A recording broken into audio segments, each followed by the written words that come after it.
যখন দেশনেত্রী বেগম খালেদা জিয়াকে এক কাপড়ে বের করে দেওয়া হলো বাড়ির থেকে, তখন যদি সুপ্রিম কোর্ট আজ ভূমিকা নিতেন তাহলে হয়তো দেশের 18 কোটি মানুষ আজকে শেখ হাসিনাকে এক কাপড়ে বাংলাদেশ থেকে বিতাড়িত করত না। মাননীয় প্রধান বিচারপতি, নবনিযুক্ত প্রধান বিচারপতি ওনার বক্তব্যে টোটাল বাংলাদেশের আর্থ সামাজিক রাজনৈতিক প্রেক্ষাপট প্রতিফলিত হয়েছে।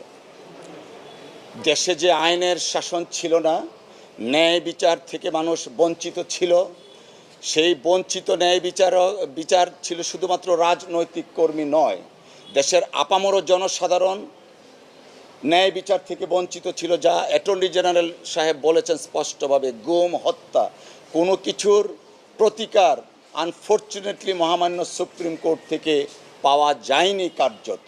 অর্থাৎ মাননীয় প্রধান বিচারপতি সর্বশেষ ওনার